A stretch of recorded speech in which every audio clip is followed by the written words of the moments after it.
Hay otra tesis que también quiero que pensemos a partir de la película y de la obra literaria.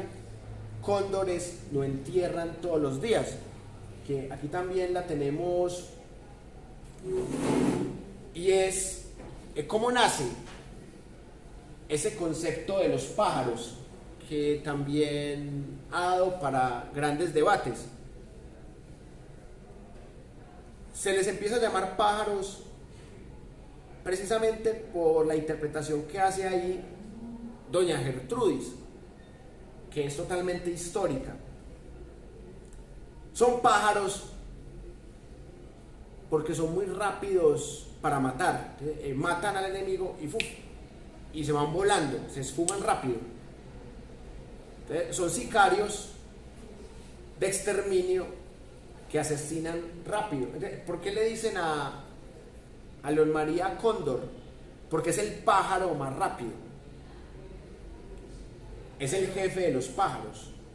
De ahí viene el título de la obra literaria y de la película: Cóndores no entierran todos los días. Y precisamente porque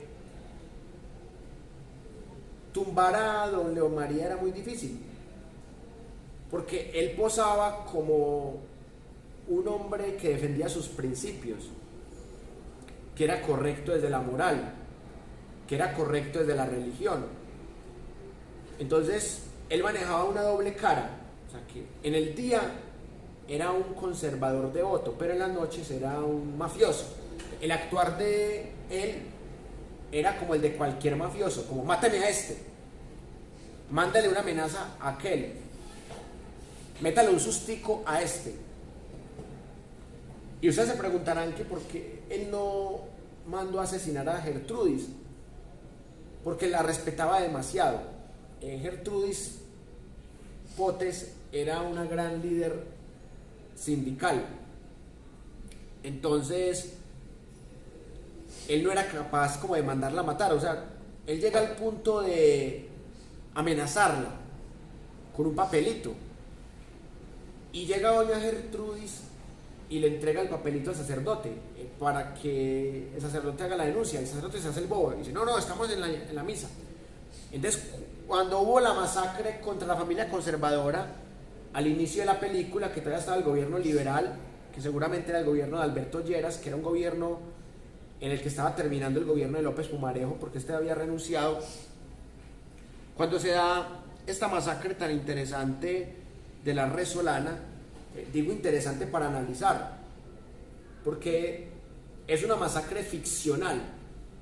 O sea, realmente la masacre no pasa en la vida real, pero ayuda a comprender que también los liberales mataban. O sea que aquí no se trata de buenos y de malos, los liberales también mataban.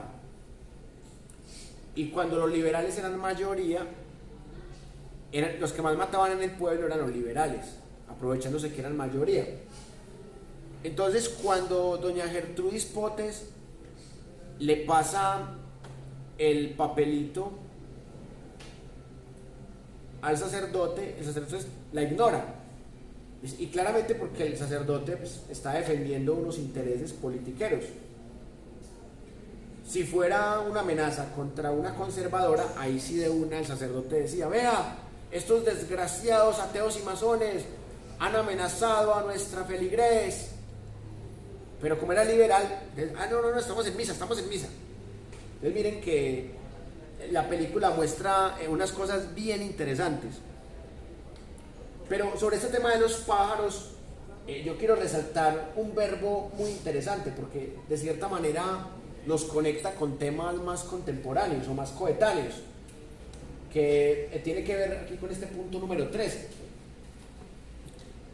que sale de la boca de doña Gertrudis: es: los pájaros están limpiando liberales.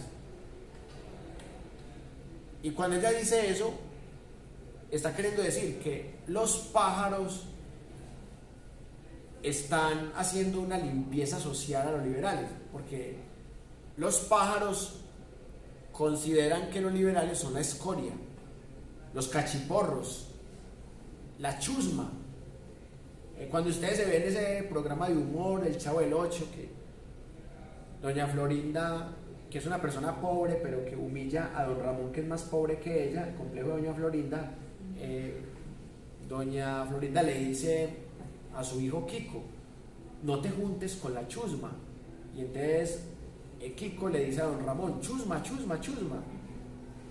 Entonces, ese insulto que ustedes ven ahí en los 70s, en El Chavo del Ocho, en los 50s era un insulto para los liberales, sobre todo para los liberales pobres. No te juntes con esa chusma, vamos a limpiar esa chusma.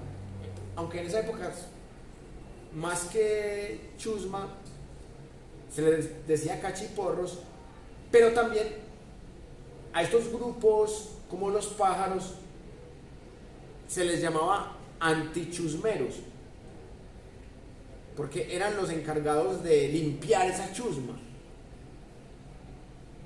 Como diríamos irónicamente, eran los ciudadanos de bien de esa época.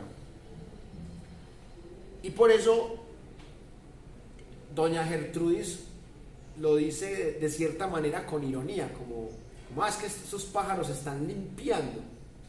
Pero realmente lo que quería decir ella era que estaban ensuciando, porque estaban masacrando de manera genocida a las personas solo por ser liberales. O sea, ya ni siquiera porque hubiesen tenido una rencilla o por algo más grave, sino que simplemente los están matando por ser liberales. Y algunos tenían la fortuna de ser exiliados y de poder irse del pueblo, como pasa con este señor al final, que el indio Arango, que era un campesino liberal, que él decía que lo tenían que matar para poderlo sacar de su finca. Pero al indio Arango lo respetaban mucho, también porque lo veían como muy bravucón. Entonces, mire que al indio Arango le dan la posibilidad de que se vaya, y él lo que llega es al pueblo como a hacer unos escándalos, y luego terminan asesinando a un señor que es periodista liberal, que es el señor Alvarado. O sea, Alvarado llega a cubrir la noticia de cómo van a matar al indio Arango y lo terminan matando a él. Entonces el indio Arango termina volándose y seguramente queda exiliado, y ya en la película no vuelven a mostrar qué pasa con él. Pero también quiero que nos centremos en este personaje de don Rosendo, que aparece también en las primeras escenas y que también lo asesinan.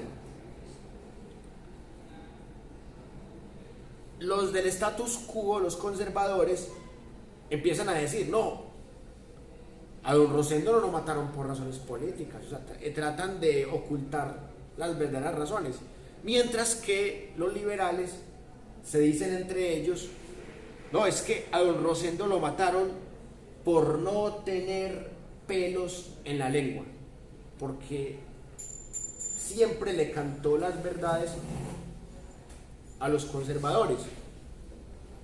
O sea,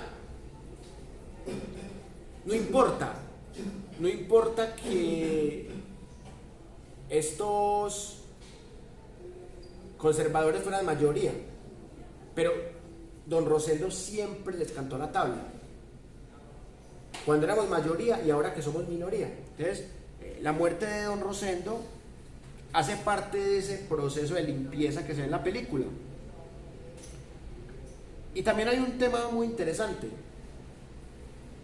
que en la película puede que no se profundice, pero que sí quiero que le hagamos un clic, que tiene que ver con la tipología de los delitos. Porque en la película se habla de los delitos comunes, pero ahí tenemos algo subyacente, que son los delitos políticos. En esa época no había una gran maduración de lo que es el delito político, porque el delito común claramente ya existía. El delito común, por ejemplo, el saqueo, por ejemplo, el robo, el asesinato no político, ese era el delito común. Pero en el contenido ya había un sustrato de delito político. La asonada es un delito político que en este momento está tipificado en el Código Penal colombiano. La asonada, que fue lo que hicieron gaitanistas tras el magnicidio a su caudillo.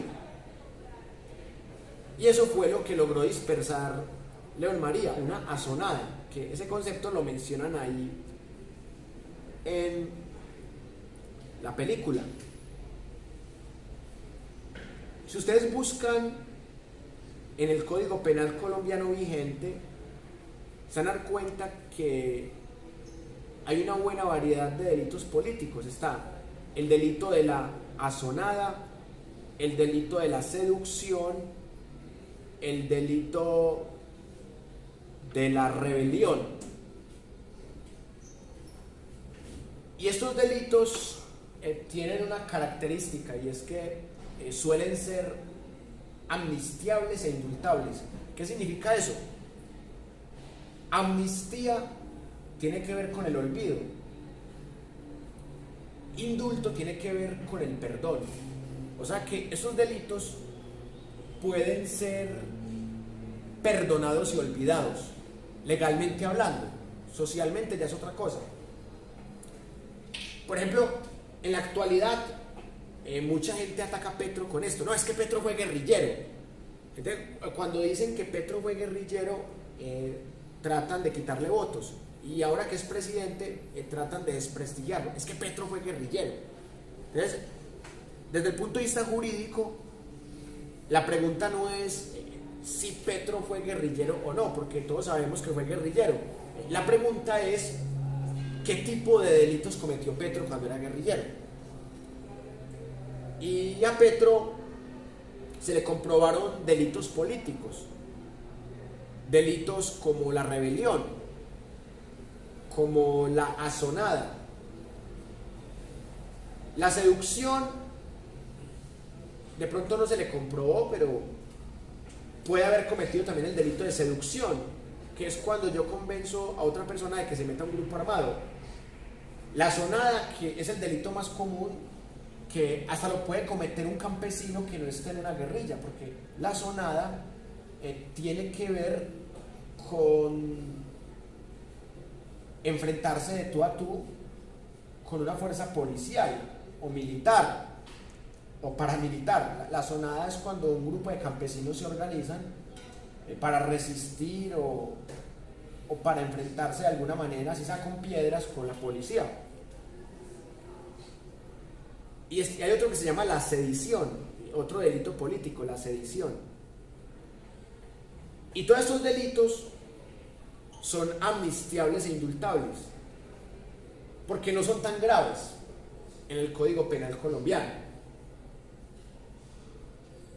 En cambio, hay guerrilleros a los que se les comprobó secuestro, violación, tortura. Esos sí son delitos de lesa humanidad. El secuestro es un delito de lesa humanidad.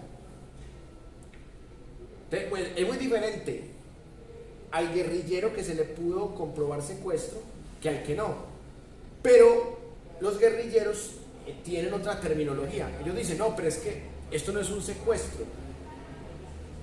El secuestro es un delito común y a la vez es de lesa humanidad. Porque el secuestro es cuando yo privo a una persona de su libertad solo por razones económicas. Pero lo que hacemos las guerrillas no es un secuestro, es una retención. Porque estamos reteniendo a nuestros enemigos políticos y a una oligarquía que la roba al pueblo colombiano. Entonces, los guerrilleros tratan de justificar el secuestro de otra manera. Si usted le pregunta a alguien del ELN, ¿ustedes secuestran? Probablemente le van a decir, no, nosotros no secuestramos, nosotros retenemos.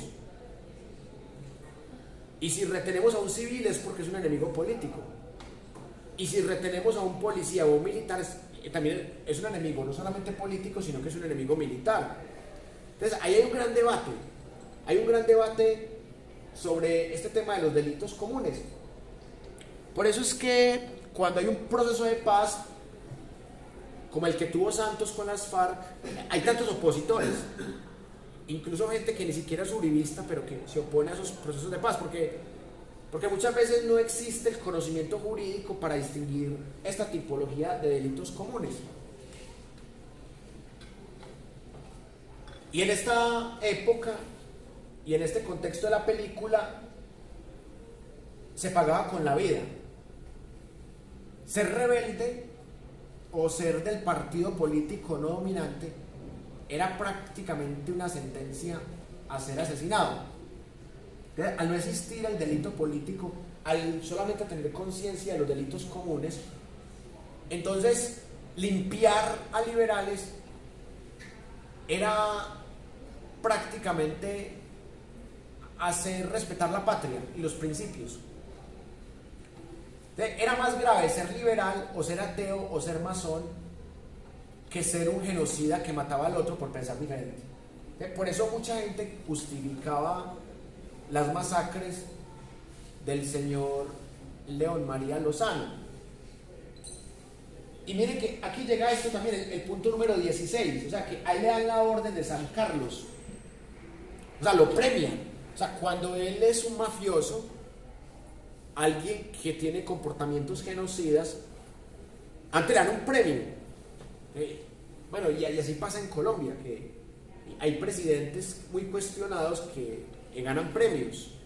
Santos, el Nobel de la Paz, en mi opinión no lo merecía. Santos, que había participado en falsos positivos, entonces Santos se gana el Nobel de la Paz. A Uribe lo llaman disque el gran colombiano. Entonces, a esos personajes que han sido muy cuestionados por temas como los falsos positivos, los premian.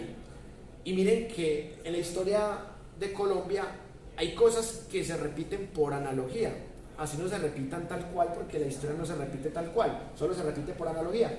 Pero a este señor, que era un mafioso, un asesino en serie, le dan la orden de San Carlos, lo premian. Y llama mucho la atención algo, que el señor cometió este tipo de delitos prácticamente 5 años seguidos, porque cuando gana la presidencia, bueno, no la gana, cuando Rojas Pinilla se monta por la fuerza, bueno, de cierta, o si la gana, pero por la fuerza, la presidencia, al señor lo sacan de ahí, porque creen que de pronto Rojas Pinilla lo va a frenar. A lo mandan para Pereira y lo pensionan.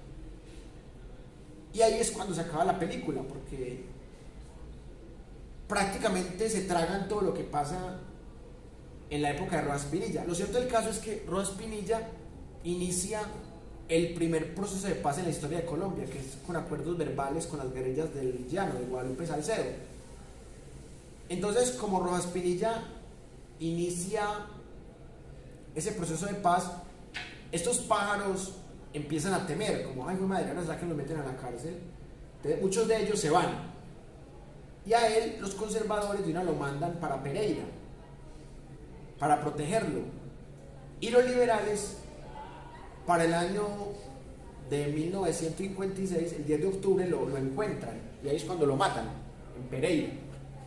Entonces, aquí es donde yo quiero resaltar algo, y es cómo Rojas Pinilla intenta un proceso de paz que fracasa, pero ese proceso de paz lamentablemente termina mal, porque en extrañas circunstancias asesinan a Guadalupe Salcedo, el líder de las guerrillas liberales.